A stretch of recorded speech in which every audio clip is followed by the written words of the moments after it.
মুসলমানদের অন্যতম বৃহৎ ধর্মীয় উৎসব ঈদ উল ফিতর সামনে রেখে রাজধানী ছাড়ছেন নানান শ্রেণী পেশার মানুষ। পরিবার পরিজনের সঙ্গে ঈদ উদযাপন করতে ঘরমুখো মানুষের চাপ পথে পথে। বৃহস্পতিবার ভোর থেকে কমলাপুর রেলওয়ে স্টেশন এলাকা দেখা গেছে যাত্রীদের উপচে পড়া ভিড়। প্রতিটি প্ল্যাটফর্মে ছিল মানুষের ঢল, যেন তিল ধারণের ঠাঁই নেই। ঈদকে কেন্দ্র করে সড়কপথে যানজটের আশঙ্কা থাকায় অনেকে নিরাপদ ও স্বাচ্ছন্দ্যপূর্ণ যাত্রার জন্য ট্রেনকে বেছে নিয়েছেন। তবে অতিরিক্ত যাত্রীর চাপে অধিকাংশ ট্রেনের ভেতর ছিল ঠাসাঠাসি অবস্থা। অনেক যাত্রী ভেতরে জায়গা না পেয়ে ট্রেনের ছাদেও উঠতে বাধ্য হয়েছেন। নারীর টানে বাড়ি ফেরা পাবলিক বিশ্ববিদ্যালয়ের শিক্ষার্থী তানিম হাসান জাগো নিউজকে জানান, গতকাল পর্যন্ত তার কয়েকটি টিউশনে ছিল। ঈদ উপলক্ষে শিক্ষার্থীদের এক সপ্তাহের ছুটি দিয়ে আজ গ্রামের উদ্দেশ্যে রওনা হয়েছেন। অনলাইনে আগে টিকিট কাটতে না পারে স্ট্যান্ডিং টিকিট সংগ্রহ করেছেন, কিন্তু যাত্রীর চাপ এত বেশি যে ট্রেনের ভেতরে জায়গা পাননি।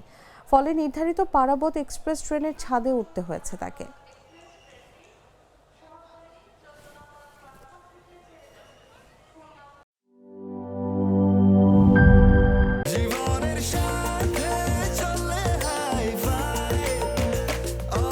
স্বাস্থ্যকর অল টাইম, সব সময় অল টাইম হেলদি লাইফ।